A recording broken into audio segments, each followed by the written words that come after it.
porque la empresa pública de agua da salud, da vida a la población, da vida a las plantas, da vida a los animales. Por lo tanto, el tema de la gestión pública social es un tema de vital importancia y las empresas públicas tienen que abrirse a la población, reitero, para que la población participe en la toma de decisiones de los planes de la compañía, por dónde se va a continuar la ampliación de la red, cómo se van a establecer las tarifas, cómo se va a favorecer a los sectores menos pudientes para el pago de la tarifa, qué se va a hacer con los parques ciudadanos, qué se va a hacer con los hospitales y las escuelas donde necesitan agua, qué se hará con los negocios. Es decir, eso no puede ser decidido por unas cuantas personas, unos cuantos expertos.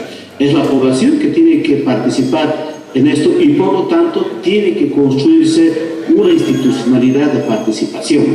Es decir, la gente tiene que organizarse en Tuxtla, como aquí nos organizamos a principios del año 2000, 2001 hasta el 2004, y esa participación tiene que ser reconocida por la fuerza social, por estas empresas públicas, de tal forma que haya una participación institucional en la empresa pública. Por ejemplo, nosotros establecimos que los ciudadanos puedan elegir sus directores ciudadanos para ser parte del directorio de la empresa pública recuperada.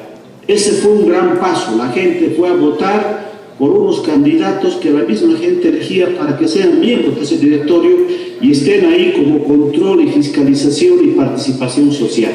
Pero eso no bastó, porque los directores al poco tiempo se dejaron absorber por esta institucionalidad de una gran parte de las empresas públicas, que son empresas públicas ineficientes y también corruptas, y eso hay que reconocerlo, en nuestros países existe.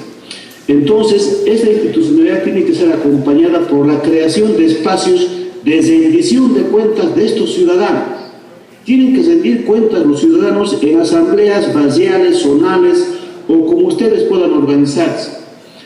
Esta institucionalidad tiene que garantizar la rotación permanente de los directores ciudadanos, de tal forma que los ciudadanos directores, representantes nuestros, no se queden como los congresistas años y años hasta jubilarse y no hay un cambio, un recambio, una adquisición permanente de las experiencias de otros ciudadanos y ciudadanas. El otro elemento fundamental de un nuevo tipo de institucionalidad, hermanos y hermanos, es la revocabilidad del mandato. Es decir, los directores ciudadanos no pueden quedar impunes frente a actos de corrupción o ineficiencia que hagan y tienen que ser revocados en cualquier momento, y la posibilidad inclusive de ser reemplazados en cualquier momento. Es decir, hay que crear una nueva institucionalidad que, reitero, tiene que ser elaborada en base a la propia realidad de Tuxtla, en base a su propia concepción, en base a la cantidad de gente que tienen, en base a las necesidades que tienen, y creo que esto es importante. Finalmente, compañeras y compañeros, para mí tiene un rol fundamental y vital el sindicato, es decir, los trabajadores de las empresas públicas que laboran en estas empresas públicas, que, reitero, si jurídicamente son propiedad del Estado, socialmente son propiedad de los pueblos. Los sindicatos, y eso tengo que decirlo yo aquí también en la empresa pública del agua, simplemente ven a la empresa pública como un espacio donde ellos pueden sustentar la vida de ellos y de su familia, y eso es absolutamente legítimo, así debe ser. Pero creo que la visión de los dirigentes sindicales, de los trabajadores de las empresas públicas, tienen que ir más allá de simplemente ver la empresa pública como un medio de vida. Las empresas públicas, reitero, son ante todo un patrimonio colectivo de nuestros pueblos, y en segundo lugar, son los pueblos los que tienen que definir el destino de estas empresas públicas, particularmente en el tema de los servicios y en especial en el tema del agua. Reitero, no es lo mismo una empresa pública de agua que una empresa privada de fabricación de zapatos, donde yo he trabajado durante 35 años. El agua es un bien común, el agua es un bien colectivo, el agua es un generador de vida, el agua es el que donde dependen muchas personas, plantas y animales para su subsistencia. Por lo tanto, el agua es un tema que tiene que ser decidido por la población. Yo simplemente transmito estas experiencias. Yo pido a los hermanos trabajadores de los sindicatos, como sindicalista que he sido durante 40 años, que tienen que ver más allá de las puertas de la empresa pública, que tienen que comprometerse a un apoyo pleno y de articulación con la sociedad. Y la sociedad organizada tiene que romper, lo digo de manera figurada, las puertas de la compañía pública para poder entrar, romper, digo, con su opinión, con su organización, con su movilización, para que la gente organizada en Tuxtla pueda participar y, reitero, tomar en sus manos el presente, el futuro y el destino, no solamente de los pobladores, sino del agua. No podemos permitir que el agua se privatice, hermanas y hermanos. En los lugares donde el agua se ha privatizado, la situación de las comunidades ha empeorado tal que yo quiero terminar con una anécdota que quiero contar de un lugar donde estuve en Chile hace unos 2 meses atrás. Allá el agua tiene dueño. Uno no puede entrar a los ríos a tomar un balde de agua porque los ríos se encuentran cercados con alambres de púas o conectados con electricidad. No pueden entrar las vacas, las ovejas, ni siquiera los pajaritos a tomar agua. Ante esta escasez, mucha gente, muchos pueblos, miles y miles de pobladores hacen sus necesidades en bolsas de nylon y las tienen que depositar en fosas que ellos mismos cavan porque les falta el agua, porque no tienen acceso al agua. Se ha llegado hasta esos extremos, hermanas y hermanos, y no podemos permitir que se atente contra la vida de las personas. Por eso, estas experiencias que nosotros hemos ido teniendo en estas partes del mundo, queremos transmitirles para que la fuerza y la energía de defensa del agua, que es la defensa de la vida, pueda ser compartida con ustedes, y esta fuerza que siempre ha demostrado el pueblo mexicano sea una muestra más de que la privatización hay que parar. No a la privatización y sí a la vida, hermanas y hermanos de Tuxtla. Muchas gracias.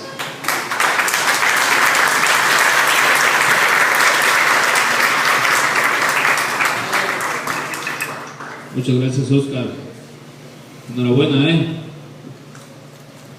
Bueno, vamos a continuar con nuestro panel. Nuestra siguiente expositora es Cindy McCarron. Voy a repetir nuevamente una semblanza.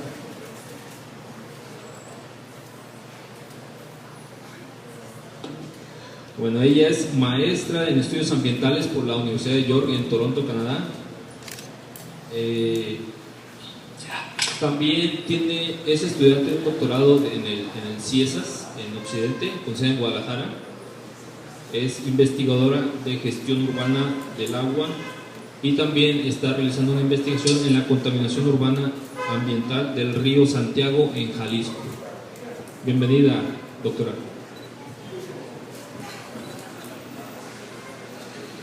Buenos días, pues muchas gracias por la invitación a participar en este foro y compartir quizás algunos datos de investigación realizados sobre la privatización de servicios de agua municipales a nivel global y más específicamente para el caso mexicano. Si vamos a la que sigue, por favor. Yo pienso que este tipo de foro es muy importante. Felicito a los organizadores porque es darnos la oportunidad de pensar qué tipo de gestión del agua requerimos, qué debates implica esto, porque si uno analiza, por ejemplo, los mensajes que se transmiten desde la Comisión Nacional del Agua a los ciudadanos, pues básicamente están limitados a este tipo de mensaje que hay aquí, pues que son valiosas igual, pues todos debemos hacer nuestra parte por ahorrar agua en casa y demás, pero el hecho de que pongamos una cubeta en la regadera o cosas así, pues en realidad no es tener la discusión que se necesita ni dar solución a la problemática del agua que se enfrenta en el país, ¿no? Este es un tipo de mensaje donde la participación participación de las y los ciudadanos se reduce básicamente a hacer pequeñas acciones en casa, o el otro tipo de mensaje que también es común, si vamos a la que sigue, que son de darnos un poco de miedo, ¿no? O sea, que hay que pagar el agua, que va a ser muy cara, que viene en crisis y que uno debe de estar pues atento a una situación de escasez muy real y pues que nos está alcanzando, y donde esto puede llevar incluso a situaciones de violencia, ¿no? Estos son mensajes también que vienen desde un consejo del agua que está pegado a la Comisión Nacional del Agua, ¿no? Entonces, se nos comunica pues que a nivel mundial para el 2025 desde la ONU se ha dicho que una tercera parte de la población mundial estará enfrentando una situación de estrés hídrico, y en el caso mexicano se habla desde la CONAGUA de cómo se ha reducido la cantidad de agua disponible por habitante. Bueno, el caso de Chiapas, como nos comentaba el doctor Antonino, sí sería muy diferente, pero se ha reducido desde 1950, cuando había 18,000 metros cúbicos por habitante al año, hasta la actualidad tener menos de 5,000 metros cúbicos por habitante por año. Y la forma en que se comunica esto es desde esta idea de crisis del agua, desde una concepción del miedo que uno debe de sentir, y que esto nos ha de llevar automáticamente a entregar el recurso a quienes supuestamente tienen los conocimientos técnicos y la visión de eficiencia, que serían las empresas privadas, ¿no? Este es el mensaje que se recibe. Y creo que debemos de pensar de entrada que esa crisis del agua, que sí existe obviamente una problemática fuerte de calidad y cantidad de las aguas disponibles, pero se debe de pensar de manera multidimensional, que esta es una crisis de sustentabilidad que tiene que ver con la contaminación, con las extracciones abusivas, con la construcción de grandes obras de infraestructura, de presas y demás. También tiene que ver con la misma corrupción con la que se maneja el agua, y esa corrupción está ligada fuertemente a los procesos de privatización, ¿no? Incluso en Francia, donde es como la cuna de las grandes empresas privatizadoras del agua, es donde ha habido los casos más sonados de corrupción y de sanciones a empresarios y políticos por estos procesos de corrupción. Y finalmente, pues la importancia de pensar la gestión del agua desde la democracia, desde esa transparencia y esa necesidad, pues que mencionaba ahorita Oscar Olivera, de esa participación real en los organismos públicos. Entonces, voy a hablar únicamente de los procesos de privatización de los servicios municipales del agua, pero también podemos pensar que en la actualidad esta tendencia hacia privatizar el agua se presenta también en otras formas, ¿no? Podemos pensar que la misma contaminación, no sé, de una empresa minera o una empresa química, petroquímica, el hecho de que contamine un acuífero, un río, un lago, está privando a otros del acceso a ese recurso, ¿no? Esa es otra forma de privatizar el agua, así como nuestra dependencia actualmente del agua embotellada, que es un negocio muy importante. Y también en el país se está fomentando mucho la construcción de infraestructura hidráulica concesionada a empresas privadas, ¿no? Ya sean empresas, ya sean acueductos, ya sean plantas de tratamiento. Entonces tiene que ver esas formas de privatización también en forma integral para entender qué tipo de gestión del agua se está promoviendo. Entonces, si hablamos de la privatización de los servicios municipales del agua, tenemos que ver cuáles han sido los resultados, porque ya es una estrategia que se impulsa con más fuerza básicamente desde 1989, ¿no? Y se ha fomentado principalmente por el Banco Mundial, por el Fondo Monetario Internacional, por este tipo de bancos de desarrollo. Y en un análisis del mismo Banco Mundial en 2004 señalaron que la privatización se ha malentendido y sobrevendido, o sea, no estaba dando los resultados que se esperaban de esta estrategia, y en el 2005 ya más de una tercera parte de la inversión que se había comprometido en este tipo de proyecto de concesionar servicios municipales del agua, los proyectos estaban ya cancelados o en peligro de cancelarse por los malos resultados y la inconformidad de grupos ciudadanos, sindicatos, ambientalistas, etc. Y como se ha mencionado, realmente no son las empresas privadas a nivel mundial las que manejan el agua a nivel municipal. A nivel global, solo el 3% de la población es servida de servicios de agua y alcantarillado por alguna empresa privada. Ya en las zonas urbanas, ese número sube hasta el 20% de la población en zonas urbanas, pero en lo que se le llama el mundo en desarrollo, es únicamente el 7% de la población urbana que es servida por empresas privadas. Y obviamente este es un porcentaje muy bajo, y en parte esto es porque para las empresas tampoco es de una rentabilidad segura. Ha habido estudios del Banco Mundial que han encontrado una rentabilidad de estos servicios cercano a cero. Entonces tampoco ha sido rentable para las empresas, y por eso se sigue buscando nuevos tipos de contratos, nuevas formas de privatización, precisamente como el tipo que se quiere implementar en Tuxtla Gutiérrez, este mejor integral de la gestión, que se está siempre buscando cómo eliminar los riesgos para las empresas y garantizarles la rentabilidad. Entonces, a nivel mundial, básicamente el sector está dominado por dos empresas francesas, Suez y Veolia. Y estos son pues los datos de la población a la que abastece agua potable, que ambas es alrededor de 100 millones de personas, y ambas dan servicios de saneamiento alrededor de 70 millones, 60-70 millones de personas en el mundo. Y ambas empresas también, como veremos, están presentes en México. Pienso que es importante revisar brevemente como una cronología de cómo se ha impulsado la privatización de estos servicios en el mundo, porque como les comentaba antes de 1989, básicamente fuera de Francia no había lugares donde se manejaba por empresas privadas este tipo de servicio. En el 89 se privatizaron los servicios de agua en Inglaterra y Gales, y en los 90 se dio un gran impulso en América Latina, incluyendo en México, de este tipo de proyecto, y también en el este de Europa. Y esto se impulsó desde los condicionantes de los préstamos de ajuste estructural del Banco Mundial y el Fondo Monetario Internacional, ¿no? A finales de los 90 se empezó a impulsar en algunos países africanos y algunas ciudades de Asia, pero actualmente, a partir de análisis de un fondo de asesoría financiado por el Banco Mundial, se considera que los únicos mercados activos, o sea, los únicos mercados donde se están generando actualmente nuevos proyectos es en China y América Latina, porque no es una estrategia que ha dado buenos resultados, ni siquiera para las empresas, ¿no? Esto, es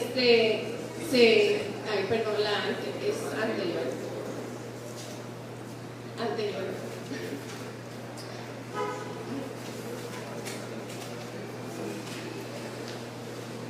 Bueno, les voy a dar los datos porque creo ya se perdió aquí un poco en la presentación. Entonces, en los 90 se llegó al máximo en la inversión en este tipo de estrategia de privatización, ¿no? En los 90 se invirtió 58 mil millones de dólares en este tipo de proyecto, y del 2001 al 2010 se invirtió la mitad, 29 mil millones. Se cayó a la mitad de inversión porque no es una estrategia que ha sido exitosa, y también se ha cambiado el tipo de proyecto.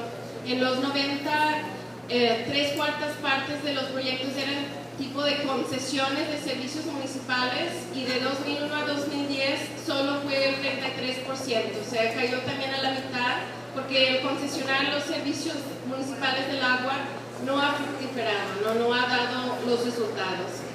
Y en la última década, más de la mitad de los proyectos nuevos han sido en China. O sea, a nivel mundial no es una estrategia que ha dado los resultados. y el Fondo Monetario Internacional, haciendo sus análisis en cuanto a la eficiencia de este tipo de servicio,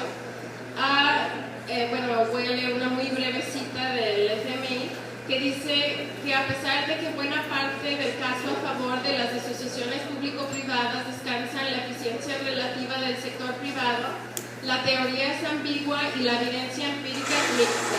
O sea, ni siquiera han encontrado evidencia empírica de una mayor eficiencia del sector privado desde los impulsores de este tipo de proyecto, ¿no? Entonces, en México sí a lo mejor nos podemos alcanzar aquí.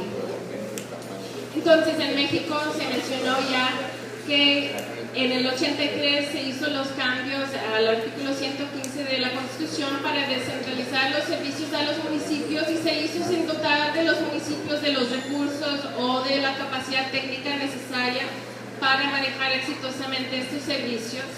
Y se dio un impulso en los 90 de algunos proyectos en algunas ciudades del país.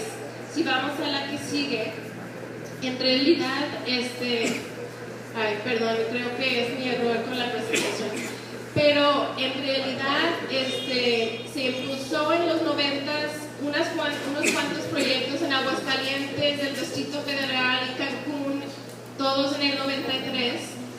Y ahí está presente Veolia y Suez. Se impulsó en una ciudad de Sonora en el 96 y el proyecto se canceló en el 2005.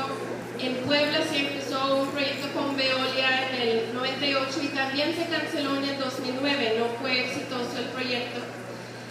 Del caso que les voy a hablar un poquito más, que es el de Saltillo, que es una empresa mixta también con Suez, porque es Aguas de Barcelona, es la empresa, pero fue comprada también por la francesa Suez. Y ese fue en el 2001. Del 2001 hasta el 2012 no se impulsó ningún proyecto nuevo para privatizar los servicios municipales del agua y debemos de pensar por qué. También, si es una estrategia exitosa, ¿por qué no se seguirían impulsando, no? El único que se impulsó posterior a eso fue en un municipio junto a Saltillo, en Ramos Arizpe. Empezó a funcionar una empresa mixta también con Aguas de Barcelona a principios de este año y ya el nuevo presidente municipal de Ramos Arizpe se ha comprometido a cancelar ese contrato por los cobros de cambio de medidores, por los aumentos en las tarifas de más de 100% para los usuarios domésticos, de más de 200% por los usuarios comerciales, y ni siquiera ha completado el año de estar funcionando y ya se quiere cancelar ese contrato, ¿no?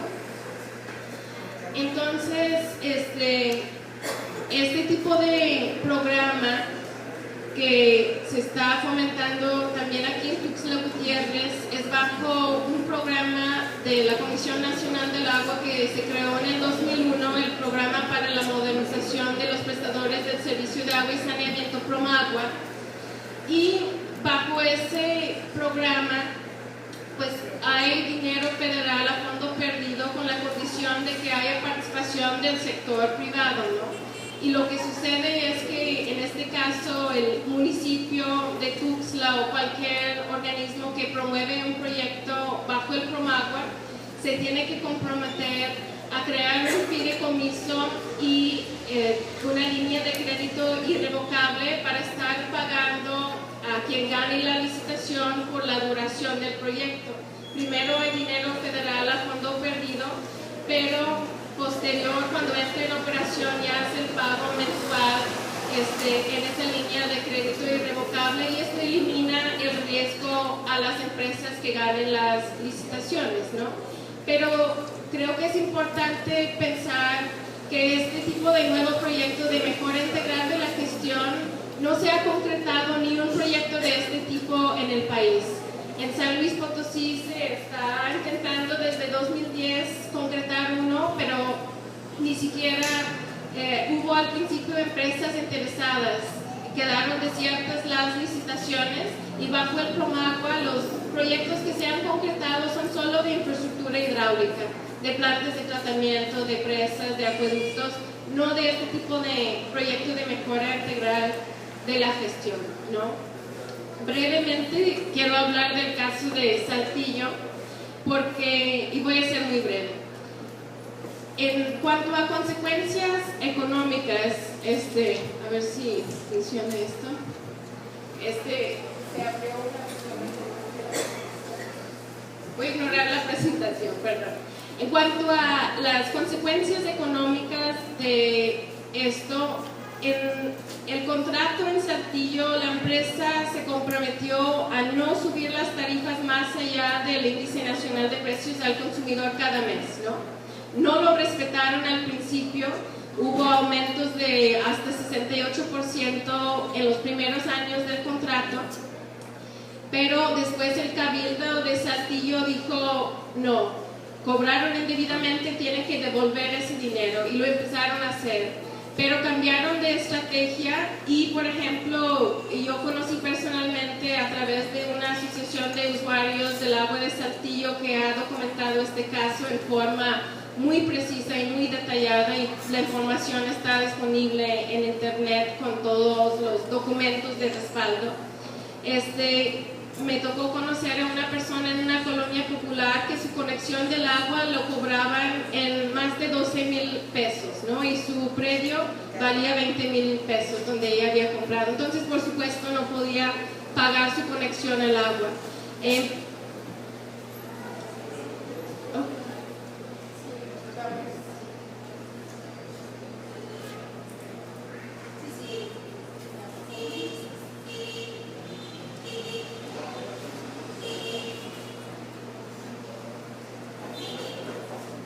Entonces, fueron en contra el año pasado de lo que se habían comprometido de no subir las tarifas más allá del INPC, porque se aprobaron aumentos del 22 al 44% en las tarifas del año pasado, yendo en contra de lo que se habían comprometido en su contrato de asociación. En cuanto a algunas de las consecuencias sociales, ya en Saltillo el riego de parques y jardines lo tienen que pagar los vecinos, o si no, no se riegan los parques y jardines, ¿no? Cuando la Asociación de Usuarios de Saltillo ha solicitado información pública, lo que se les responde es: ok, si quieren la información les cuesta 5 pesos la hoja de información en forma impresa o incluso electrónica, ¿no? Entonces, se habla de que las empresas privadas serán más transparentes, pero estos son pues algunas de las realidades que se está viviendo, ¿no?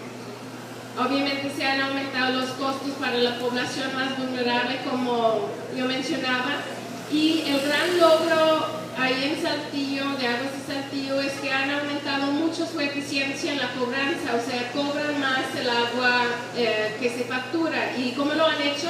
Lo han hecho cortando el servicio a los morosos. En 2009 hubo 50,000 cortes al servicio del agua en Saltillo, ¿no? Ya ha seguido aumentando cada año y se les cobra a los usuarios el volver a conectarse al servicio del agua, ¿no?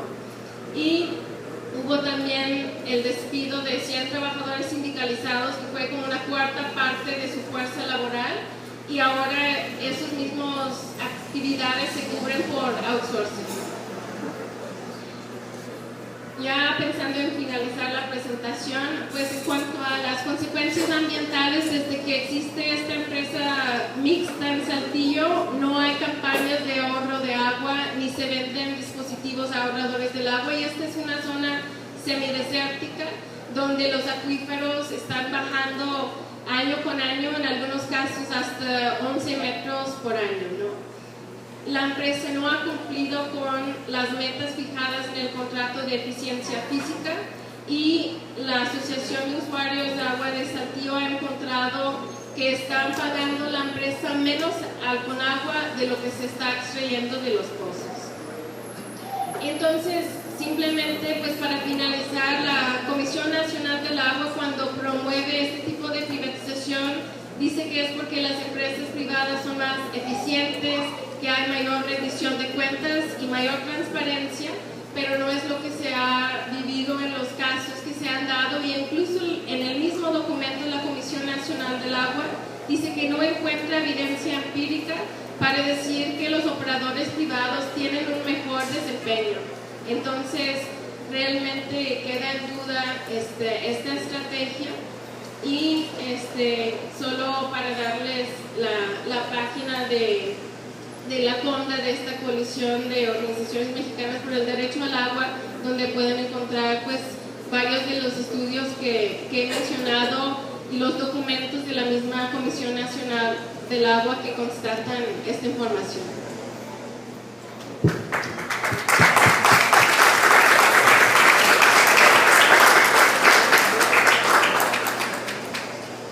Muchas gracias. Vamos a continuar con nuestro siguiente ponente.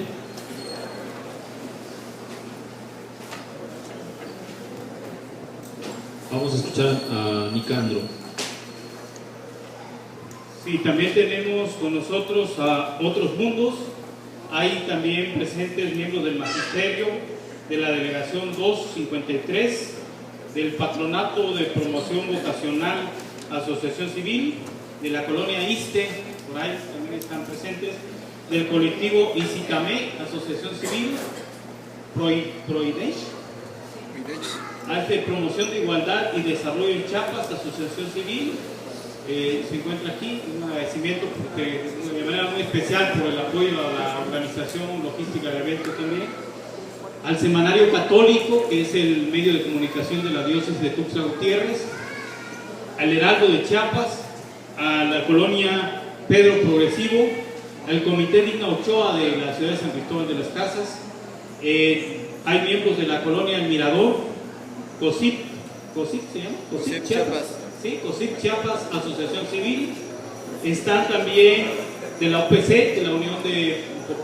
Colonias Populares, algo así, ¿no? OPC. Está también Jacqueline Velázquez Sáenz, representante de la diputada Hortensia Zúñiga, del Congreso del Estado. Está también miembros de la parroquia de Guadalupe, están de la colonia Adonai, de San Pedro del Mirador, está la prensa Visión Chiapas, están miembros del Yo Soy 132, del MAPER, que es un movimiento MAPER, el movimiento afectado por las presas, Medios Libres de Chiapas, Colonia Azteca, Cobach, Colonia Putinaspa, Unicash, también habitantes del Plan de Ayala, del COSISH, de la Escuela Normal de Educadoras, de Barrios Canoitas y Ciudadanos en lo particular. Bienvenidos a todos y a todas. Muchas gracias. Gracias. Para los que no llegaron desde un principio, voy a dar nuevamente la semblanza a nuestro siguiente expositor. Él es el doctor Rodrigo Gutiérrez Rivas. Decía yo al principio, es del Distrito Federal. Es licenciado en Ciencia Política por la UNAM. Es doctor en Derecho por la Universidad Complutense de Madrid. Es coordinador del proyecto Exigibilidad del Derecho al Agua del Instituto de Investigaciones Jurídicas de la UNAM.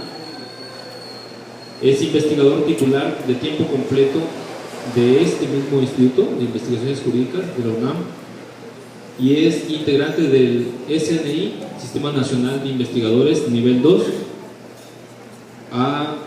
Tiene en su haber 8 libros publicados en referencia al derecho constitucional, derecho humano y derecho al agua. Un aplauso, por favor.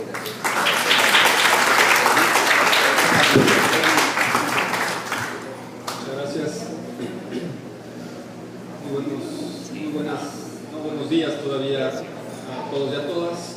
Bueno, en primer lugar, como corresponde, un agradecimiento a los organizadores por este gran esfuerzo de convocatoria a este espacio amplio de... ¿No se escucha? Si me lo pego más, me lo devoro, gran esfuerzo de convocatoria, una felicitación también porque en ese esfuerzo de convocatoria han logrado que las autoridades de este estado, las autoridades de esta ciudad estén compartiendo este espacio amplio de discusiones. Nos parece fundamental, es de la mayor relevancia. Saludos, por supuesto, a todos y a todas. Mi intervención va a ser más, tiene una ventaja y una desventaja ser el último en una mesa de discusión. Una es que algunas de las cosas que yo voy a decir serán subrayados de lo que ya se ha colocado en este espacio de discusión. Eso en un primer lugar. Y en segundo lugar, porque muchas de las ideas que ya se han colocado, yo las voy a poder capitalizar en el sentido en que quiero colocar mi intervención. Y por la deformación profesional que tengo siendo constitucionalista, yo lo que haré es una intervención más bien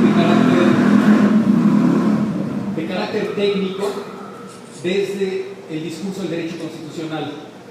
Yo lo que quiero colocar sobre la mesa es la fundamentación legal de un conjunto de ideas que han sido colocadas esta mesa sobre la mañana, sobre esta mesa esta mañana.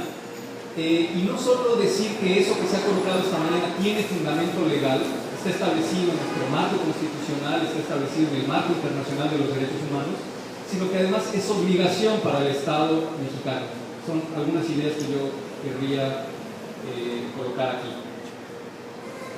En cualquier caso, antes de entrar a ese debate de carácter técnico-jurídico, técnico-constitucional, me gustaría también comenzar con un breve contexto económico-político de lo que está ocurriendo con el agua en nuestro país y que evidentemente desde el punto de vista de que eso está impactando la discusión en Tuxtla Gutiérrez. Bueno, lo primero que creo que es importante decir es que llevamos 30 años en este país conviviendo con un capitalismo desbocado. Es un modo de organización de la economía que no está aceptando límites, es un capitalismo desbozado, es un capitalismo que está, digamos, avanzando sin ninguna vergüenza, sin ningún pudor, y que su aspiración es mercantilizarlo todo. Y lo han ido logrando en muchos ámbitos de nuestra vida. Lo han ido logrando en el tema de la vivienda, ahora luego daré algunos datos sobre ello.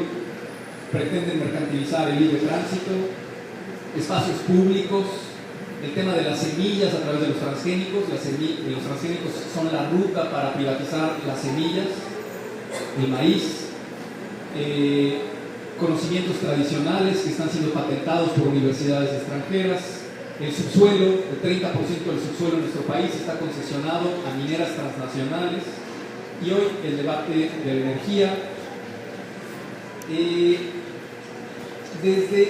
el tema es que desde hace más o menos 20 años, este sistema económico mundial, yo querría decir que no son solo empresas nacionales, sino es un espacio global, como ya también se ha señalado aquí en la mesa, el que está produciendo eso. Este sistema económico mundial hace más o menos 20 años ya se siente maduro para impulsar la liberalización o la mercantilización del sector agua dulce.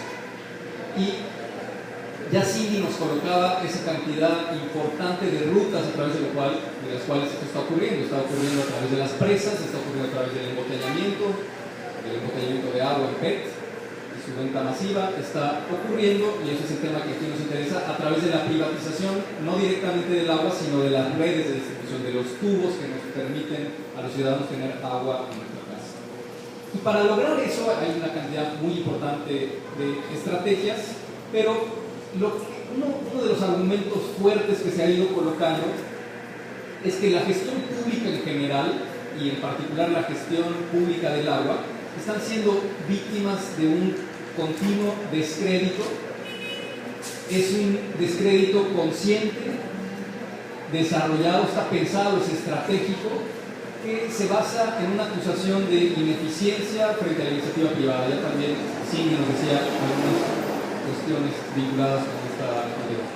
Y lo que se señala es que los sistemas públicos de gestión del agua lo único que van a lograr, y están logrando, es conducirnos a una crisis fiscal, tesis de la gobernabilidad tradicional del neoliberalismo. Y esto a pesar de que no existen evidencias, ya también lo decía Cindy, no hay evidencias ni datos contundentes que estén avalando estas interpretaciones. Incluso existen evidencias de todo lo contrario. Hay hoy una fuerte evidencia de que los sistemas públicos, muchos de ellos están gozando de buena salud, que muchos sistemas de privatización están yendo en un sentido contrario a la privatización y están siendo recuperados por la ciudadanía y por el Estado. Y por eso yo creo que es muy importante subrayar que las razones, lo entrecomillo, con las que se está pretendiendo fundamentar la privatización, en realidad más bien lo que esconden es una posición ideológica. Y dentro de esta posición ideológica, o quienes están detrás de esta posición ideológica, pues son las grandes empresas, los grandes consorcios multinacionales, en este caso del agua, que lo que están intentando hacer es abrir nuevos espacios para la transferencia y la descentralización del capital. No olvidemos, y esto me gustaría colocarlo fuerte sobre la mesa, que el capital es una gran maquinaria que hoy está instalada como, digamos, una maquinaria hegemónica, dominante, que está, digamos, en todo el planeta. Y esa maquinaria, esa gran maquinaria, para sobrevivir, lo que necesita es abrir nuevos sectores para la inversión y así poder reproducir tasas de ganancia, reinversión y acumulación. Es una maquinaria autoprogramada que está incluso en ocasiones aparentemente como fuera del control ya de los seres humanos. Es un monstruo, ¿no?, que hoy tiene enormes dimensiones, en tanto que se ha dejado sin límites, y por lo tanto lo que necesita es permanentemente estar reinvirtiendo, acumulando y reinvirtiendo para la producción de más capital. El gran motor que está detrás de este proyecto, digamos, de libre mercado es multiplicar la ganancia. Y por eso lo que las multinacionales proponen son grandes obras, tubos, cementos, grande infraestructura para el tratamiento de agua, porque eso mueve capital. Eso necesita grandes flujos de recursos, grandes flujos económicos que a esa máquina la hacen sobrevivir, la hacen respirar. Por eso los proyectos comunitarios, pequeños, autogestivos, sustentables, no son atractivos para el gran capital. Desgraciadamente ese modelo, el de gran capital, es el que es dominante, es el hegemónico. Y hay que tomar en cuenta, y eso yo también se señalaba sobre la mesa, que las grandes empresas en realidad no tienen como objetivo dotar de bienes a las personas. El objetivo fundamental de las empresas es hacer dinero. Esta es su prioridad. Y quienes están gobernando el mundo, digamos, en términos económicos, consideran que esta es la vía, la de hacer dinero, para que luego las personas puedan acceder a bienes. Es una ruta extraña la que piensa el mundo del capitalismo, digamos. Ellos dirían, los capitalistas, ¿no?, garantícenle a las empresas la capacidad de acumulación egoísta e infinita, y como resultado indirecto las personas van a poder acceder a sus bienes y necesidades. Ellos mismos, digamos, reconocen que es el deseo egoísta de acumulación el que motoriza a esta gran máquina. Lo dijo Adam Smith, no es nada nuevo. Este neoliberalismo, este nuevo liberalismo es viejísimo en realidad. Está anclado en las viejas ideas de libre mercado, incluso de los fisiócratas y de Adam Smith. Adam Smith decía, ese deseo egoísta, esos vicios privados, promueven el interés público. Eso es lo que está detrás, digamos, de este proyecto. Nada más que ese proyecto tiene riesgos y los vemos permanentemente, lo estamos viendo en nuestro país. Fíjense ustedes lo que pasó metiendo el mercado a la vivienda popular. Homex, ARA, yo no sé el problema que haya en Chiapas, pero en una parte muy importante del centro del país, las empresas Homex, ARA no están construyendo vivienda para la gente, están construyendo vivienda para ganar dinero. Y por eso son casas pequeñas, están amontonadas, lejos de los centros de trabajo, con pésimos materiales, y por eso en este país hay 30 millones de casas vacías, porque no es casa para la gente no las está ocupando, incluso cuando las compran no las ocupan porque no les sirven, no están protegiendo el derecho a la vivienda, están protegiendo sus intereses económicos de reproducción de su tasa de ganancia.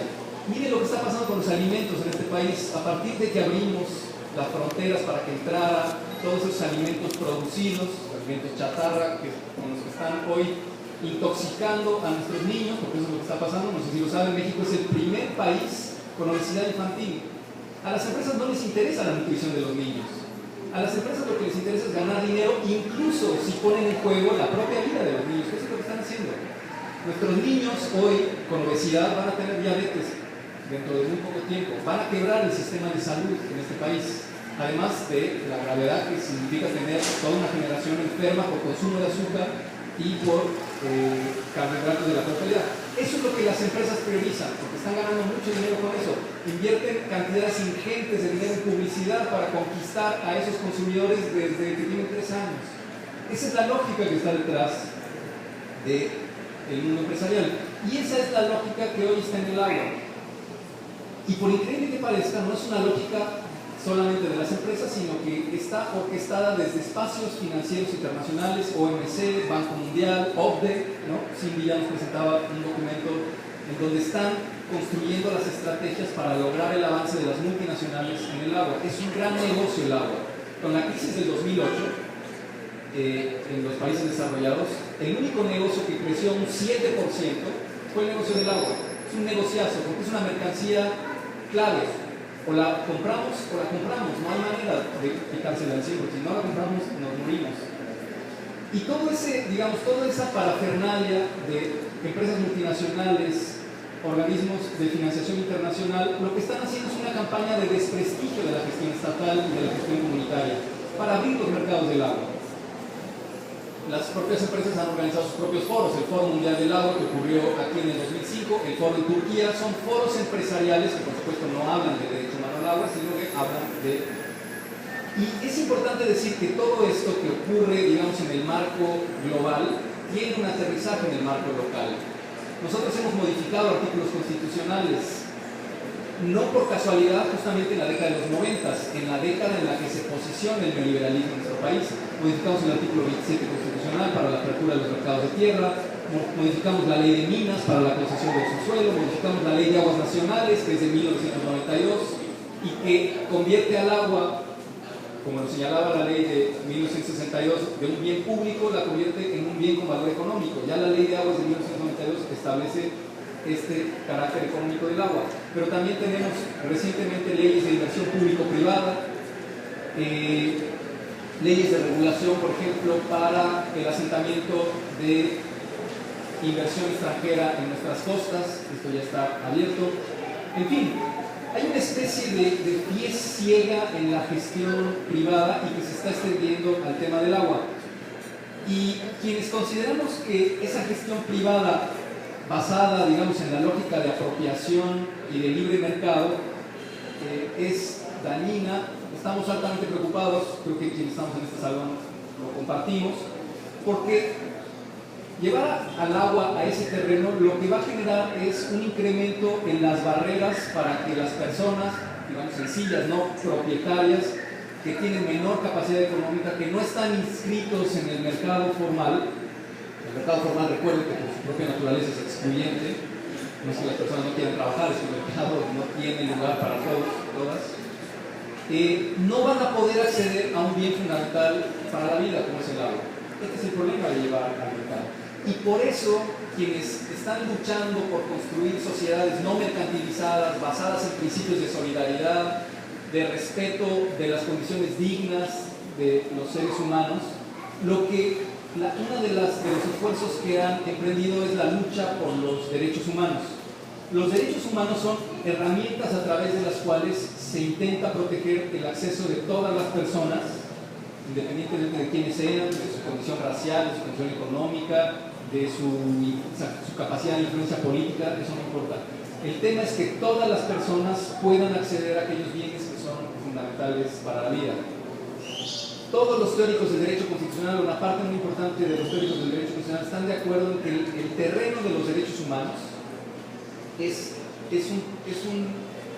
un espacio que forma parte de lo jurídicamente no decidible.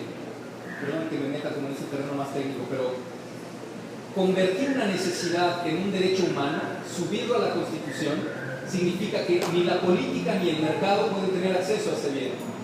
Que ese bien es inembargable, que ese bien es universal, que ese bien es imprescriptible y que ese bien es inalienable.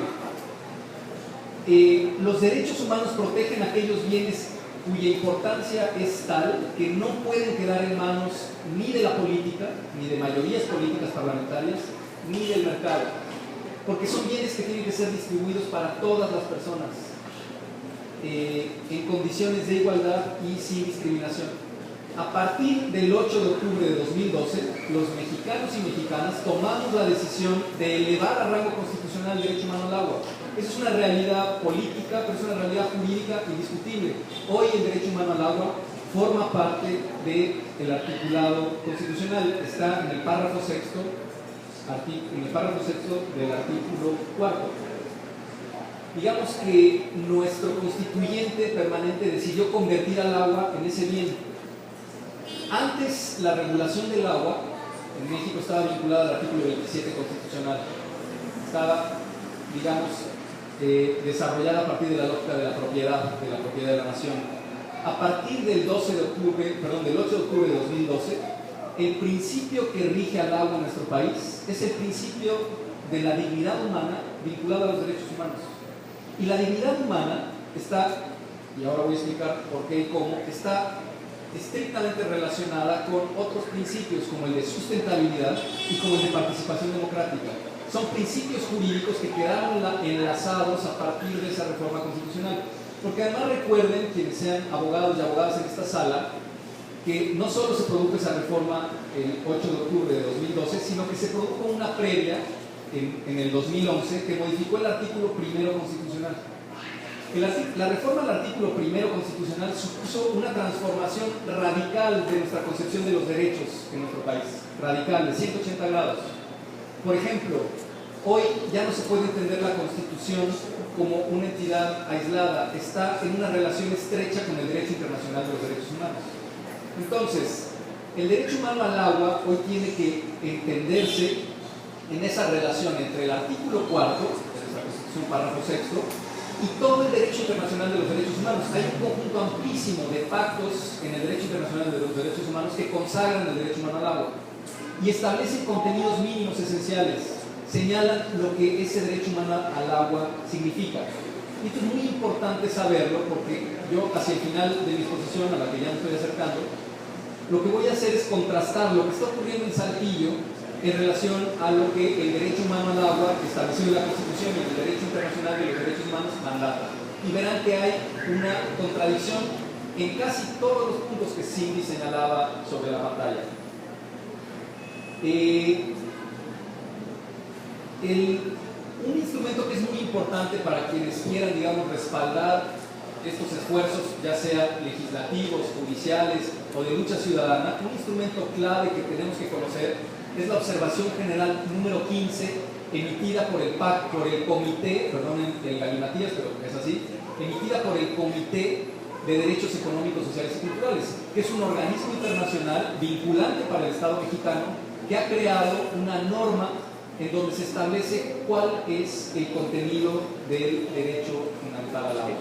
Entre paréntesis, antes de entrar al contenido del derecho humano al agua, a partir de que se modificó la Constitución en su artículo 4, hay un artículo transitorio que obliga al legislador mexicano a modificar la ley de aguas nacionales.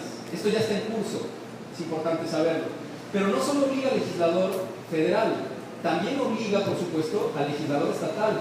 En Chiapas debería de haber un ajuste de la ley que regula los sistemas de distribución de agua en los municipios al derecho humano al agua. Eso ya es una obligación estatal, es una obligación constitucional derivada de esa reforma constitucional. Cerrado el paréntesis, muy brevemente les señalo algunos elementos del contenido del derecho humano al agua. En primer lugar, la observación general 15 define al agua como un bien público fundamental para la vida. Es importante retener esto.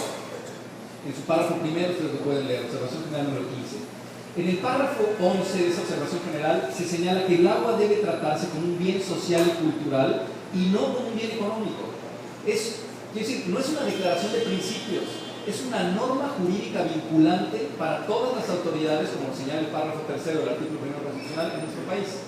Todas las autoridades, desde los ministros de la Suprema Corte hasta los funcionarios de ventanilla del municipio. Es una obligación constitucional establecida en el máximo orden jurídico en nuestro país.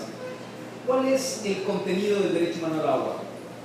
El contenido está dividido como en 7 grandes elementos. El derecho humano al agua debe de garantizar la disponibilidad del recurso, debe garantizar la calidad del recurso, debe de garantizar la accesibilidad del recurso. ¿Y la accesibilidad qué significa? Significa accesibilidad física, o sea que las personas puedan acceder físicamente al recurso, accesibilidad económica, lo cual significa que el costo del agua debe de ser asequible, que no ponga en riesgo otros derechos fundamentales, que no condicione el salario de las personas, no como en Bolivia que había que pagar ¿cuánto dijo Oscar Oliveira? la quinta parte del salario de las personas. Eso es contrario al derecho humano al agua. Debe ser, este es el sexto elemento, es el agua debe ser distribuida sin discriminación. Y el último elemento también muy relevante es que las personas, al tener derecho humano al agua, tienen el derecho a acceder a la información vinculada con el tema del agua. Eso forma parte del derecho humano al agua. La observación general número 15, perdón si los canso con cita de artículos, pero me pareció importante colocarlo esta mañana. Vayan ustedes al párrafo 48 de la observación general 15 y dice que al formular las estrategias se debe de respetar el principio de participación popular y el derecho de los grupos a participar en las decisiones debe de ser integrada en toda política y en todo programa de agua. Eso quiere decir que hay un mandato jurídico para que el Estado, en el caso de que se decida una gestión pública estatal, deba de incorporar a los ciudadanos en la gestión.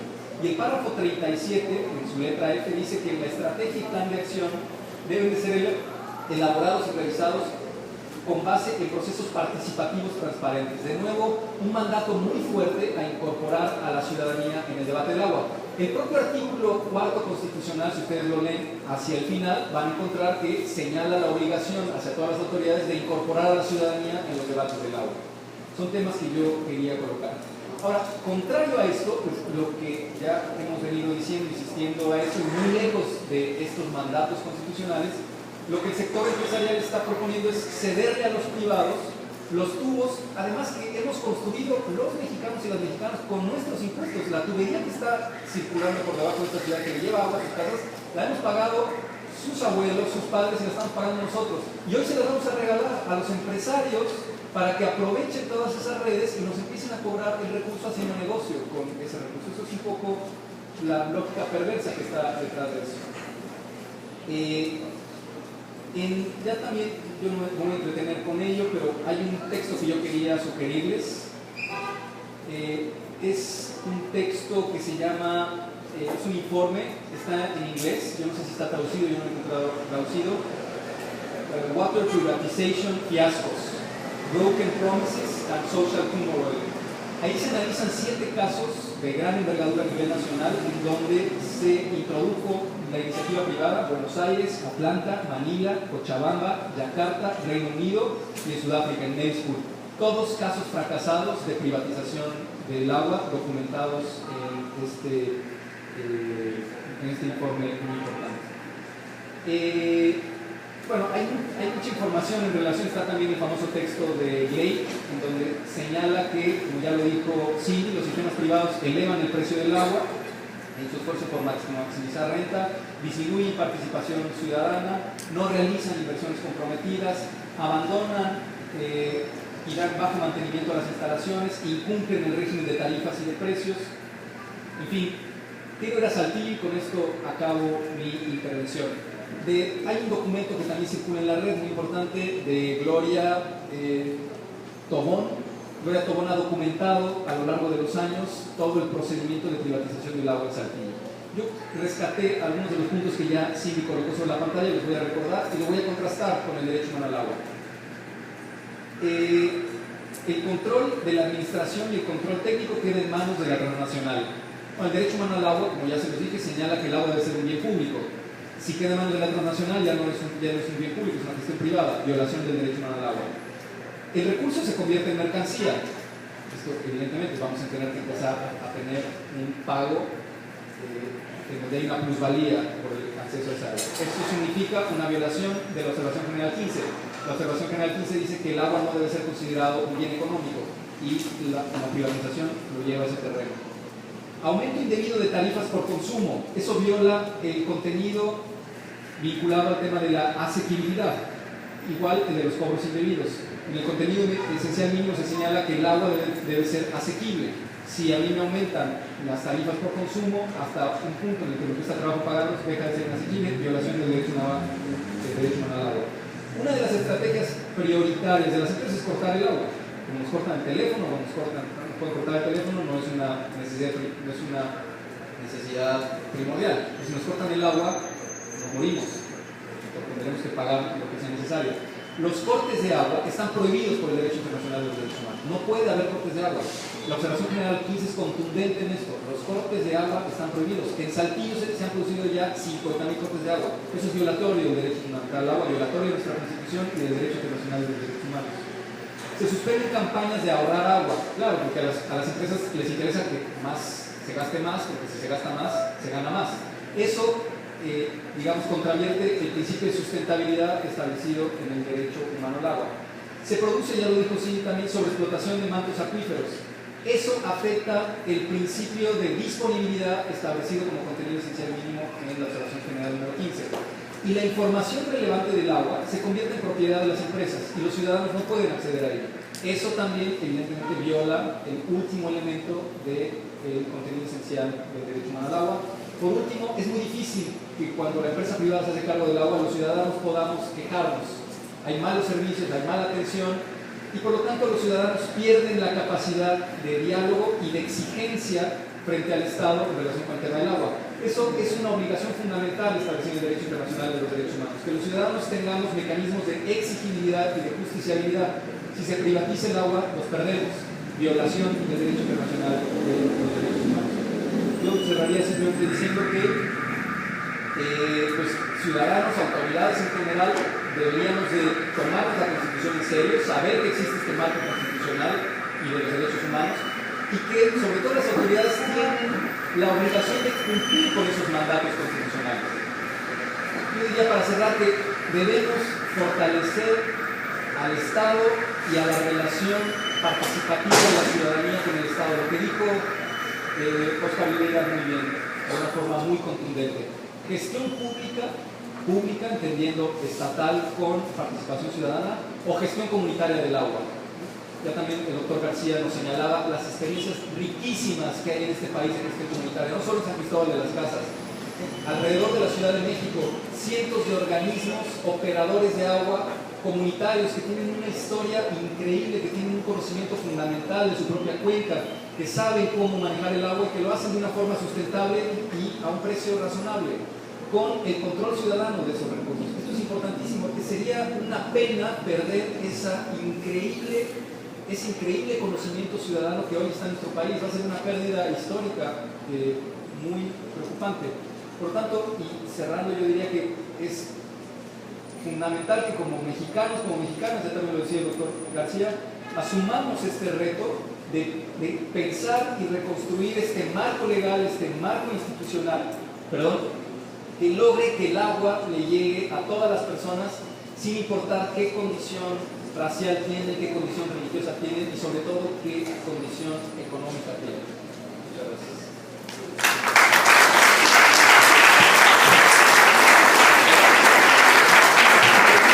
Muchas gracias al doctor en Derecho Constitucional, doctor Rodrigo Gutiérrez, que además lo liga lazos paternos biológicos con Tuxtla Gutiérrez, ¿no? casi nuestro paisano, el doctor Rodrigo, que vive en la Ciudad de México. También nos daba el gusto de, hay una representación de la Asamblea Estatal de Organizaciones del Magisterio y Estudiantil. Un aplauso, por favor, para los compañeros maestros. También tenemos con nosotros al padre Pablo Héctor González Alarcón, párroco de la parroquia de Guadalupe. Bienvenido, padre. Bueno, ahora vamos a iniciar con las preguntas y respuestas, comentarios e intervenciones. Y para este momento, pues tenemos media hora y nos ha pedido el diputado Salazar, Emilio Salazar Farías, un espacio para marcar su posicionamiento. Diputado, tiene la palabra. Gracias. Vamos a abrir una lista, por supuesto. A ver quién lo apoya por ahí. Abrimos una lista. ¿Quiere empezar? Pues adelante. ¿De allá o de acá? Donde guste. Pueden empezar a anotarse incluso con alma, por favor, para todos aquellos que quieran intervenir. De las personas participantes, de todos los que están aquí que quieran intervenir, pueden anotarse, por favor. Yo le había solicitado a Nicandro el tiempo, solo porque primero no vengo aquí a debatir, tengo mi punto de vista personal Tengo un punto de vista personal, tienes razón, más cerquita, tú ya lo decías. Y yo no estoy ni a favor ni en contra de una posición, yo estoy a favor de escuchar todos los comentarios que tenga la ciudadanía para la decisión que tenga que tomar. Y eso es lo que me comprometí comunicando, que venía y escuchaba todos los posicionamientos, como he escuchado muchos otros, y lo debo decir. Sin embargo, hay algo que hace falta comentar, que es el caso que nos tiene acá. ¿Cuál es la situación actual que vive el sistema de agua en Tuxtla?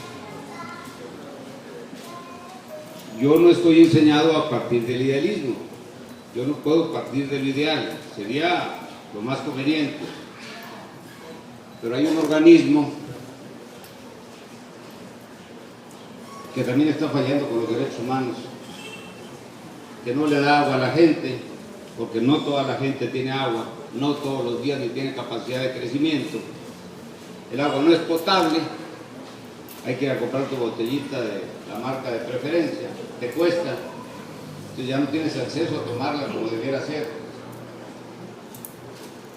Tiene una deuda altísima, tiene personal en exceso. Yo sé que por ahí decían, oye, están despidiendo gente, bueno, entonces conscientes a los ojos, los despiden, no lo sé, es un tema a analizar, ¿no? Esa es la situación que vivimos y por eso es conveniente escuchar todas las opiniones. Sin embargo, cada situación la rigen diferentes circunstancias. Lo ideal sería una gestión profesional de gente que tuviera técnica, financiera y socialmente las mejores condiciones. Pero eso no se da. Los organismos públicos se han vuelto lugares para cumplir compromisos políticos y que se manejan como políticos, como tal, y no con una finalidad administrativa y financiera como debiera. Eso es una realidad. Yo le preguntaba a Nicandro cuando fue a la oficina, ¿y en qué institución pública confías, te acuerdas? Y me dijo, ninguna. Bueno, algo tenemos que hacer para hacer un organismo que funcione, para conseguir dinero y para cambiar absolutamente su sistema administrativo. Lo que estamos buscando, y valiosísimas opiniones, es una solución para que en esta ciudad podamos tener agua, ahora sí todos, ahora sí siempre, y que esa agua sea potable. Yo ni a favor ni en contra de la privatización, simplemente tengo que escuchar opiniones. Yo no decido solo, yo solo presido una comisión que va a analizar un caso para votar, que se va a presentar al pleno y va a votar. Lo que sí he recibido es un acta de cabildo. Por aquí estaba la regidora, por acá estaba la regidora, donde ellos votaron a favor de eso. No, yo lo sé, eso iba yo a decir, regidora, excepto la regidora aquí presente, quien además, y debo comentarlo reconociéndolo, hizo sugerencias de mejora. Hizo, si mal no recuerdo, 8 sugerencias de mejora, donde decía austeridad, manejo profesional, que es lo mismo que nosotros hemos venido platicando. Tiene que manejarse de manera más profesional. Y lo que le tengo que buscar es una solución. Todos votaron a favor, excepto la regidora, así es, e hizo esos comentarios. Lo mío es lo mismo, tengo comentarios de cómo se puede mejorar, y no hay ni dictamen propuesto ni nada por el estilo. Estamos analizando y yo encantado de que me inviten. Abogado, te felicito, tienen muy claras las ideas y así a cada uno de ustedes. Si tiene los temas ahí bien, pudiéramos presentar muchos casos de éxito y muchos casos de fracaso. Lo que hay que hacer es analizar una situación específica, que es la que estamos viviendo. Un organismo, insisto, con mucha deuda, con personal en exceso y absolutamente reventado, con los peores indicadores de gestión a nivel nacional, según las estadísticas. Eso era todo, Nicandro, y cumplí el compromiso de estar aquí contigo. Gracias. Bueno, más bien el compromiso es con el movimiento Chapanecos en defensa del agua. Muchas gracias por esto. La reunión que tuvimos fue una comisión donde estuvimos varios con el diputado para llegar a invitarlo a este foro. Y muchas gracias, les agradecemos por la presencia de cada uno de ustedes aquí. Bueno, entonces vamos a abrir el espacio para la participación.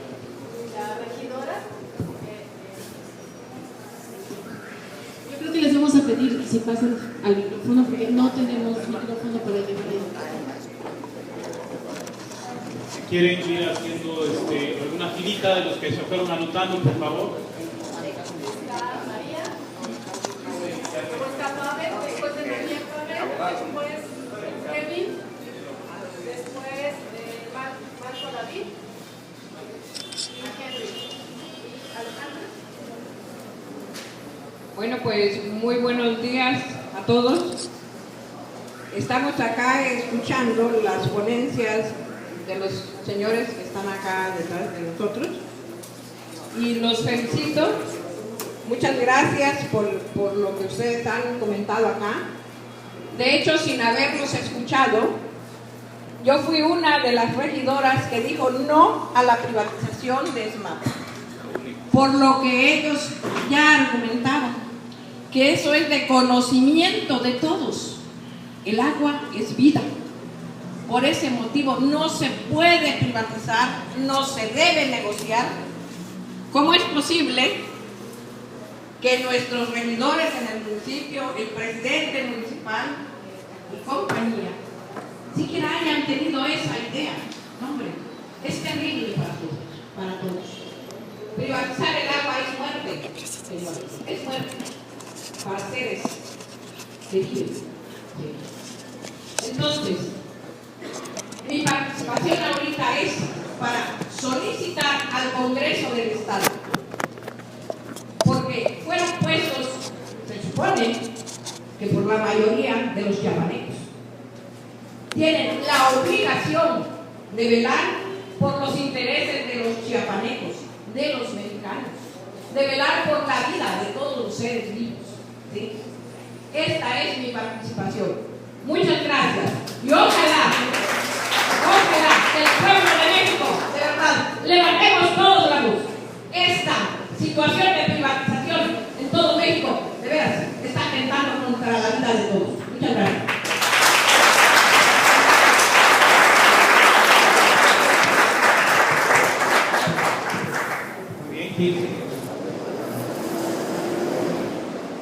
Gracias. Yo quiero agradecer la invitación a este evento y darnos la oportunidad de encontrarnos y reconocer la gran riqueza de información que las personas que hicieron la ponencia nos han compartido. Realmente la información que ponen enfrente nuestro es excelente, es diversa. Me pregunto yo, ¿qué harían con toda esta información los más de 100,000 pobladores de la ciudad de Tuxtla Gutiérrez, que desde el día de ayer les fue suspendido el servicio de agua en las colonias norte y oriente de la ciudad? ¿Qué haríamos con eso? Siquiera demandar, siquiera pedir cuentas, siquiera informarnos qué pasó. No es la primera vez que se bloquean el sistema en la ciudad de Tuxtla Gutiérrez. ¿Qué información estaríamos dando eso con toda esta información?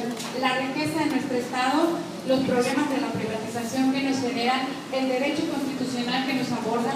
Entonces yo creo que nos han dado herramientas sumamente ricas que valdría la pena retomarlas, difundirlas y en efecto, cuán desconocimiento tenemos del marco jurídico de este país y por eso tenemos el desastre que tenemos, por eso tenemos la corrupción que tenemos, por eso tenemos el conjunto de ineficiencia que tenemos. A mí me parece muy importante tener que compartir esta gran llamado de atención que me hace a la conciencia la necesidad de retomar la participación en estos temas. A mí me parece que en ese caso viene a mi preocupación también lo que está pasando en Tuxtla Gutiérrez. Cuando se habla de las experiencias comunitarias, en Tuxtla Gutiérrez tenemos uno de los pocos casos donde existe un patronato de agua potable que administra el sistema de agua, y es el caso de la colonia Cerro Hueco. Hace como 2 meses, Cerro Hueco se metió en un conflicto muy fuerte, me parece que en un conflicto político, donde ahora está tomada la agencia municipal y hay un pleito entre 2 bandos de vecinos y uno acusa de que hay una manipulación desde el ayuntamiento para imponer a quien quedó en la agencia municipal, porque hubo un proceso electoral amañado y el compromiso de esta persona que quedó es prestarse al proyecto privatizador de agua potable. La acusación del otro bando de vecinos y vecinas de Cerro Hueco es que no van a permitir que se privatice el servicio de agua potable porque hay un sistema de administración comunitaria con cuotas, con participación y en efecto hay una necesidad de apoyar para mejorar la limpieza, la cloración y demás. El problema de Cerro Hueco, con toda esta información, yo ahorita me quedé como muy impresionada cuál es el trasfondo real que hay en de los poquísimos experiencias de participación comunitaria en patronato del agua potable en efecto de Cerro Hueco, que es el que ahora yo lo veo con un gran riesgo. Y lo último que quiero decir, yo digo, me parece bien que el diputado, ¿ya se fue?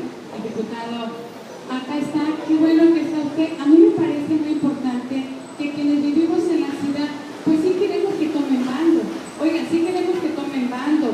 Fueron elegidos por casi la mitad de la ciudad y por favor tomen bando, tomen posiciones y aseguren que se cumpla el derecho, que se garantice la calidad de vida de la gente y que haya transparencia, porque se los vamos a agradecer y les vamos a reconocer y de igual manera va a quedar en la conciencia que corren y cumplen periodos y no pasa nada. Entonces, a mí me parece que este foro realmente sí es un foro para debatir, ojalá y haya propuestas, haya riqueza y salgamos de acá con mucho compromiso y con mucha conciencia de que el recurso del agua es muchísimo más de lo que aquí mucho se ha dicho. Muchas gracias.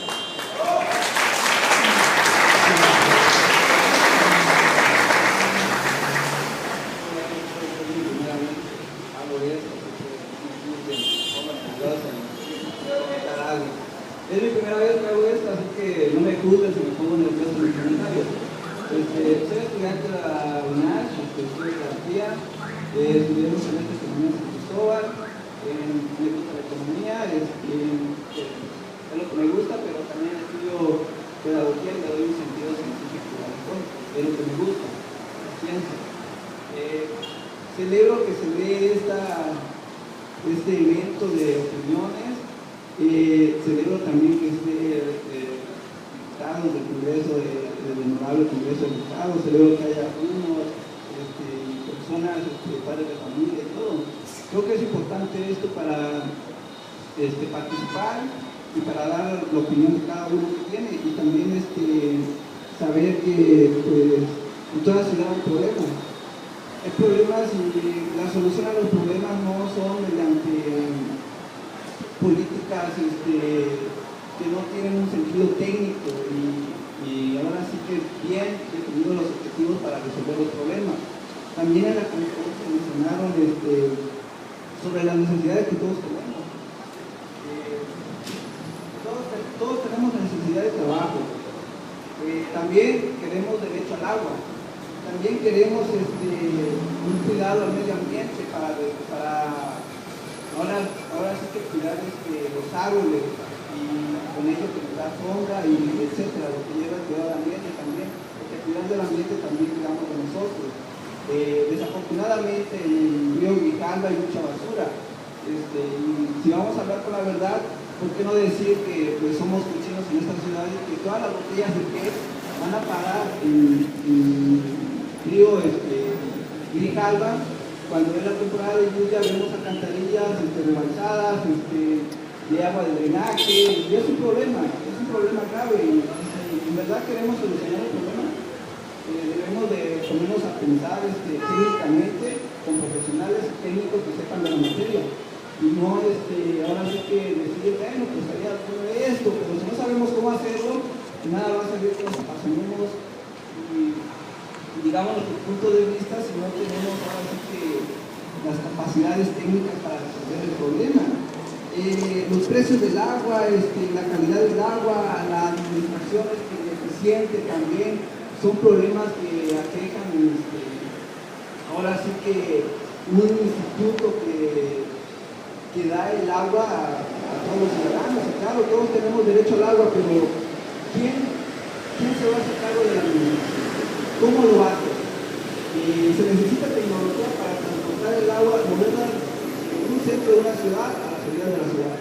Necesitamos también agua con nuestros amigos de Alto de Chiapas no tienen agua, ¿quién va a transportar? ¿Con qué dinero vamos a financiar esos proyectos? Si en caso dado se van a financiar con dinero público.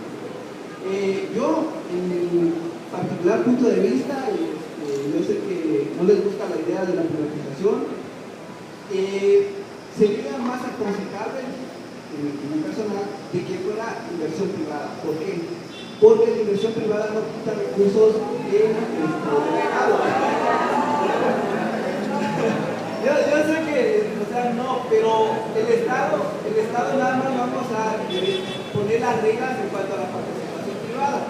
Yo sé que me van a luchar acá en cuanto a eso.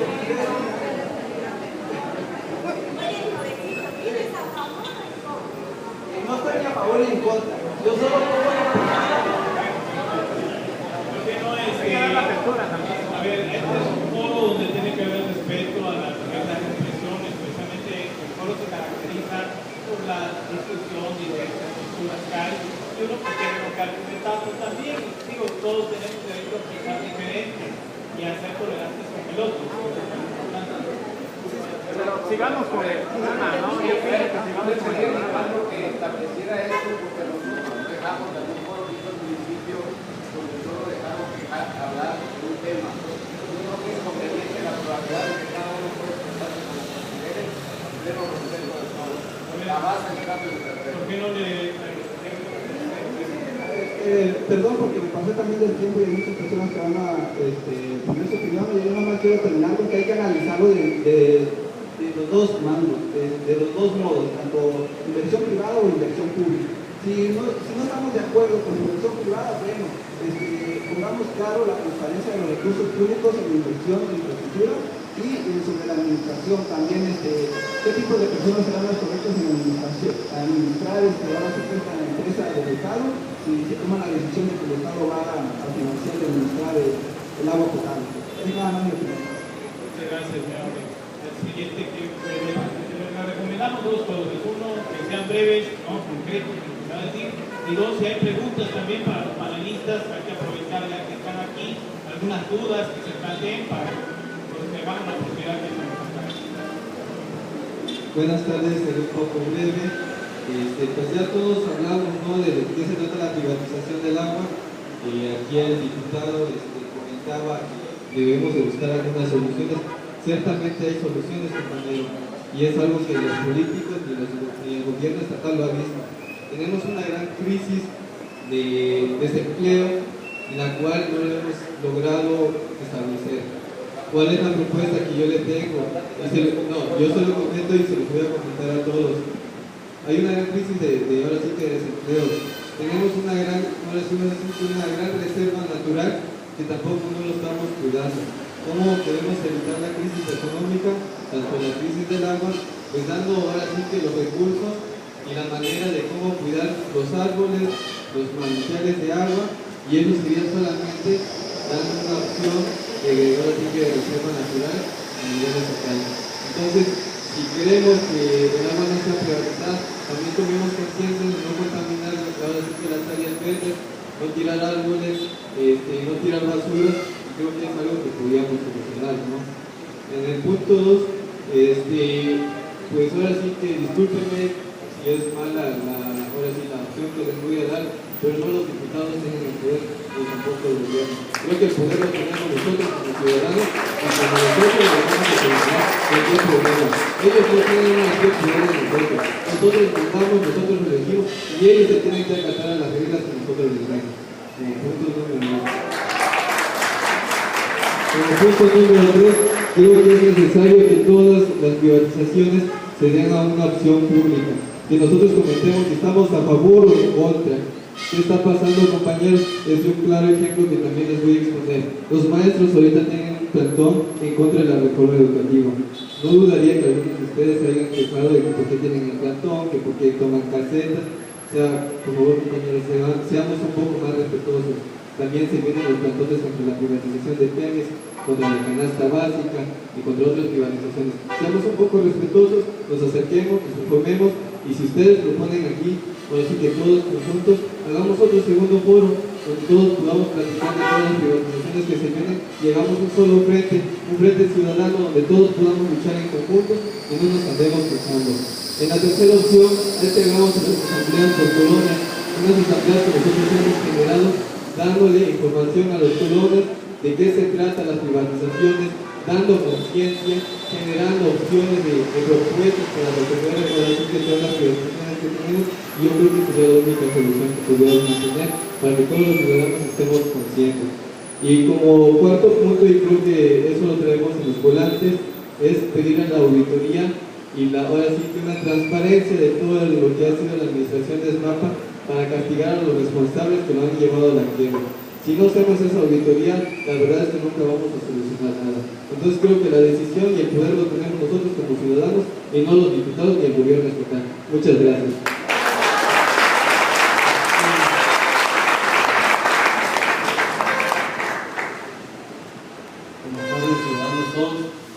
Voy a ser breve. Es sobre la transparencia. Si hablan de la transparencia y el sistema municipal de agua no la hay, si ustedes quieren consultar en su página de internet, simplemente no tienen ninguna información, nos dan informaciones a medias, nos hablan de las deudas, pero no nos hablan de sus activos, quiénes les deben, qué funcionarios, qué deudores diversos tienen, en dónde se puede hacer recursos. No lo podemos encontrar en ninguna parte de internet. El señor Araujo se comprometió a darlo, pero no lo ha hecho a la fecha, ni nadie se lo ha exigido. Tenemos ahí la auditoría del OCSE, el órgano superior de fiscalización que depende del Congreso, creo que tampoco los ha auditado. Acaban de entregar la cuenta pública de 2011 y 2012. No sé qué les hayan reportado, pero ahí tenemos elementos que como ciudadanos debemos de tener, cuando menos, para tomar una conciencia. Gracias. 559 Para los diputados que están en la lista, hay una pregunta. Hola, buenas tardes. Si bien es cierto, como había comentado el diputado Salazar, ¿no? y me parece bastante prudente que haya tomado el micrófono para externarlo, que en efecto en Tuxtla hay una particularidad, ¿no? Y luego también para conectarlo con el comentario del compañero que está a favor de la privatización, quizás no, una de las particularidades de la ciencia es que no únicamente parte de particularidades para explicar los fenómenos, ¿no? A partir de particularidades se van a generalidades que después se establecen en leyes, ¿no? Entonces no hay ninguna particularidad que no esté ligado a una generalidad, ¿no? Ya que le gusta la ciencia. Entonces, esta particularidad que puede existir en Tuxtla Gutiérrez nunca va a estar aislada a el sistema en el cual estamos inmersos, en el sistema de libre mercado.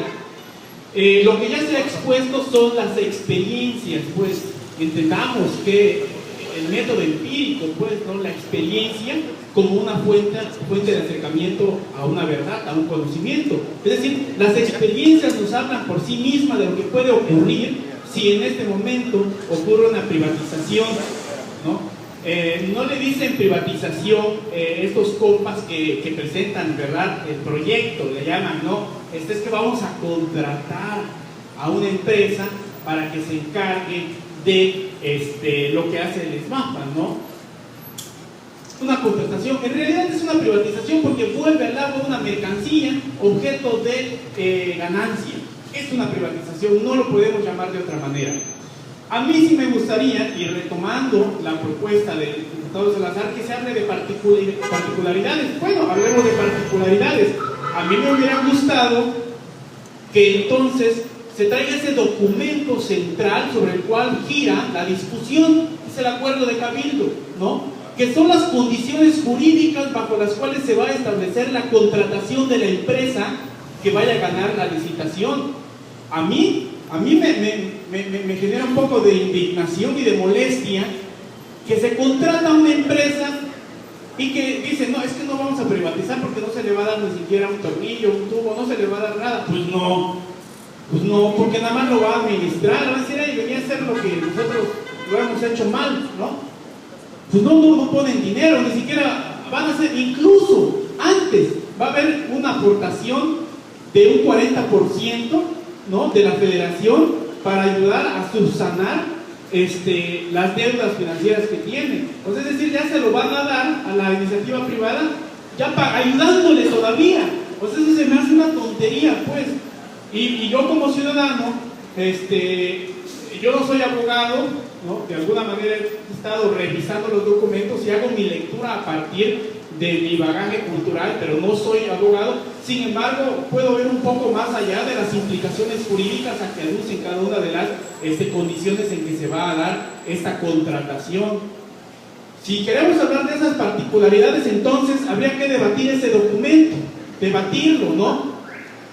Pero también viene una recomendación, y no es con la intención de exponerlo al señor diputado, ¿verdad? Pero yo sí pienso que usted no se manda solo, ¿no? Y yo sí pienso que siempre su carácter va a ser tendiente a la democracia. Y tal vez ese sea un problema de la democracia, porque si en una asamblea hay un proyecto donde dicen, ¿saben qué? Vamos a construir un campo de fútbol o vamos a construir una escuela. Pero si la asamblea dice, ¿saben qué? Queremos el estadio de fútbol, pues ese es el que se hace, ¿no? Porque es que es la democracia, pues, lamentablemente. Entonces, que le quede muy claro eso, señor diputado. Sería necesario que usted diga, no puede decir es que no estoy a favor o en contra. No, usted va a estar siempre a lo que la mayoría diga. Y este es un espacio donde se están afinando, asesorado por personas que tienen la autoridad académica y el respaldo objetivo para atreverse a decir qué es lo que va a ocurrir.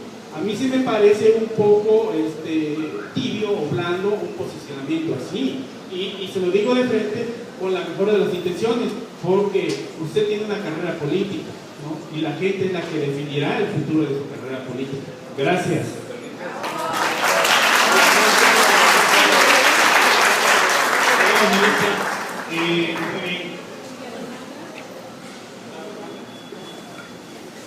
Bueno, pues muy buenas tardes a todas y a todos. Sin duda que me uno a quienes exigen que el agua potable de Tuxtla Gutiérrez y el agua específicamente no sea privatizada. Para mí queda claro, y como lo hemos exigido en todos los casos, mientras no haya transparencia y rendición de cuentas, todo lo demás, por muy bueno, lo digo entre comillas, que se nos pueda presentar, sin duda que siempre va a haber y va a generar suspicacias en la ciudadanía, y tenemos razón. No en vano conocemos el fraude perpetrado por Juan Sabines a las arcas del estado de Chiapas, pero además comenzó con Tuxtla Gutiérrez, eso también no hay que perderlo de vista. La corrupción en ESMAPA comenzó justamente en esa administración que dejó funcionando como la caja chica del ayuntamiento Tuxtla. Por allí se presume que incluso ESMAPA fue usado para financiar campañas electorales. Y hoy la quiebra nos la quieren endosar a todos y a todos, a todas y a todos. Y no solo eso, la federación va a aportar esto que ya comentaba, el 40%, para tapar un hoyo, pero antes no se nos explica qué pasó realmente en ESMAPA. ¿Quiénes se llevaron el dinero de ESMAPA? ¿En qué se usó el recurso de ESMAPA? ¿Quiénes están en la nómina y que están ganando unos sueldazos? Porque se nos dice que está inflada la nómina y que ya no puede sostenerse, pero habría que ver si es realmente de la clase trabajadora. O quienes están ganando son los sueldazos, y los que se están llevando la mayor parte son los grandes puestos en ESMAPA. Y yo sé que se han creado figuras y figuras y cargos para engrosar esta nómina. Por eso sí es importante, es como la reforma educativa, y es como la reforma financiera, y es como la reforma fiscal. Mientras no haya transparencia y rendición de cuentas, la ciudadanía siempre va a desconfiar de esos procesos, y más cuando no se escucha a la ciudadanía. 6,000 firmas no pueden quedarse en el aire. Por supuesto que como diputadas y diputados, que somos la minoría, porque ahí sí no coincido con Peña Nieto cuando dice que las mayorías tienen que sujetarse. Digo, las minorías tienen que sujetarse a las minorías. ¿Pero cuáles minorías? ¿Las minorías de los que más tienen? ¿Las minorías de los que tenemos un encargo? Porque las mayorías, digo, más del 50% de la población en México es pobre. Ya creo que van a estar de acuerdo con todas estas propuestas que los vulneran y les laceran. Por supuesto, les conviene mantener a un pueblo callado, les conviene mantener a un pueblo en la marginación, en la pobreza y en el rezago educativo. Eso es lo que le conviene a las minorías, no a la mayoría. Y déjenme darles datos. Dice el artículo 4, párrafo 6 de la Constitución Política de los Estados Unidos Mexicanos: toda persona tiene derecho al acceso, disposición y saneamiento de agua para consumo personal y doméstico en forma suficiente, salubre, aceptable y asequible. El Estado garantizará este derecho y la ley definirá las bases, apoyos y modalidades para el acceso y uso equitativo y sustentable de los recursos hídricos, estableciendo la participación de la Federación, las entidades federativas y los municipios, así, y lo remarco, como la participación de la ciudadanía para la consecución de dichos fines, lo que no se está escuchando cuando no se está atendiendo la solicitud de referéndum que hicieron 6,000 ciudadanos y ciudadanas de Tuxtla Gutiérrez, y a los cuales, que de ahí sí viene la mayoría, estamos, de alguna manera, no estamos escuchando y no les estamos sirviendo como deberíamos hacer. Pero además, el artículo 115, fracción tercera de la Constitución, mandata que los municipios tendrán a su cargo las funciones y servicios públicos siguientes. Inciso A: agua potable, drenaje, alcantarillado, tratamiento y disposición de sus aguas residuales. Pero además, aunado a esto, existen criterios de los tribunales federales que reafirman la obligatoriedad del Estado a garantizar el derecho humano de acceso al agua. Estoy hablando conforme a derecho, ¿verdad? Entonces, hay una jurisprudencia, una tesis de la Suprema Corte, y en ella dice, se llama agua potable como derecho humano, la preferencia de su uso doméstico y público urbano es una cuestión de seguridad nacional. Así de importante es. Y en ella refiere la convencionalidad de leyes, que son los tratados a los cuales internacionales a los cuales se ha sumado y adherido México. Y en ellos está el Comité de Derechos Económicos, Sociales y Culturales de la ONU, la Organización Mundial de la Salud, la Asamblea General de las Naciones Unidas, el Pacto Internacional de Derechos Económicos, Sociales y Culturales. Y en ellos, dice esta jurisprudencia, reconocen el derecho al agua, así como que los estados participantes quedaron vinculados a garantizar que los habitantes de su jurisdicción tengan acceso al agua potable, de modo que esté a disposición de todos sin discriminación y económicamente accesible. En tanto que el artículo 4, dice esta tesis de la Constitución Política de los Estados Unidos Mexicanos, se advierte que el derecho al agua potable es fundamental e indispensable para la realización, goce y disfrute de los demás derechos humanos. Es decir, no es solo el derecho humano al agua, es también el derecho a poder acceder a los demás derechos humanos. Y dice, se erige como un beneficio colectivo que debe basarse en criterios de solidaridad, que eso por ejemplo no viene en esta iniciativa y lo debo recalcar, cooperación mutua, que tampoco lo establece, equidad y en condiciones dignas, por lo que se ha proclamado de prioridad y de seguridad nacional la preferencia del uso doméstico y público urbano en relación con cualesquiera otro uso. Razones, dice, que excluyen la posibilidad de que pueda ser concebido atendiendo a intereses particulares o de grupos minoritarios, pues de ser así, imperaría un régimen de aprovechamiento del agua sin visión humana y social, con lo cual se estaría atentando contra la dignidad humana. Y entonces, pregunto, ¿cómo dejar en manos de particulares la administración de nuestro derecho humano, un tópico de seguridad nacional. Por ello, finalmente, digo que el dinero no puede condicionar el uso y disfrute de nuestro derecho humano. Por ello también me sumo a la clase trabajadora de SMAPA, me sumo al movimiento en defensa que hoy está organizando este foro y por supuesto a su lucha por un derecho humano y por construir un manejo democrático, sustentable, justo y equitativo. Cierro con esta frase. En el mundo de hoy, el agua es algo más que una fuente de vida. La falta de acceso a ella es motivo de pobreza, desigualdad, injusticia social y crea grandes diferencias en las oportunidades que ofrece la vida. La escasez de agua es importante porque es un derecho humano y ninguno de nosotros debería cerrar los ojos ante la violación de un derecho humano. Kevin Watkins. Pues ahí está mi solidaridad y por supuesto mi respaldo y apoyo yo creo que después de este foro muchas conciencias de mis compañeros y compañeras diputados se tendrán que abrir a la mayoría, porque a ellos nos debemos.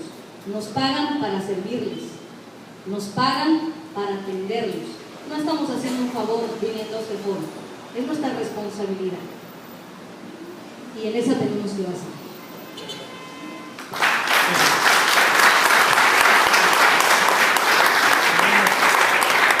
Tenemos a la expresidenta municipal. Buenas tardes a todos y los ponentes, muchísimas gracias por haber asistido a nuestra ciudad porque nos pillamos con esta gran problemática que tenemos viviendo. Bueno, ya yo creo que nuestros ponentes hicieron una explicación muy amplia. Yo me quiero ir un poquito a una parte que tal vez pues ellos no conozcan y que a mí como autoridad me tocó estar inmersa en esa famosa junta directiva, porque existía una junta directiva ciudadana que era la que manejaba el sistema municipal de agua potable en Tuxtla Gutiérrez hasta el 2004. No sé qué sucedió después, pero hasta el 2004. Yo les comento esto porque estaba representada por ciudadanos elegidos por los mismos colegios, universidades, asociaciones, y eran ellos precisamente los que tomaban las determinaciones de todas las inversiones que se hacían para el sistema municipal de agua potable. Tuvimos muchísimo apoyo, hay que reconocerlo, por parte de la federación. Es más, la federación nos dio recursos que cuando nosotros terminábamos la obra, porque sabíamos que era difícil tener el suficiente recurso, nos lo volvían a regresar para que hiciéramos nuevas obras. Así era precisamente el apoyo. Hubo una inversión muy fuerte, tan fuerte, y esta es la parte que a mí me duele muchísimo, se lo digo de todo corazón. Se construyeron obras de agua potable como de acá a Cozocuautla, aproximadamente, en lo que fueron tuberías de agua potable, de drenaje, y toda esa tubería fue pagada con nuestros propios recursos. Ahí está enterrada, es cierto, no la vemos. Y así como eso, administraciones anteriores también invirtieron recursos que están también enterrados y que son recursos propios. Por eso, el día de hoy, pues, decimos no a la privatización, porque bueno, vamos a venir a entregar nuestros propios recursos. Hay que poner un ejemplo, ¿no? Ustedes entregarían su propiedad, su casa, a alguien que llega ahí de la noche a la mañana. Yo creo que no. Tenemos que luchar. Yo creo que acá los diputados hacen un papel muy importante, que estén presentes, porque pueden haber otras alternativas. Nosotros hasta el 2004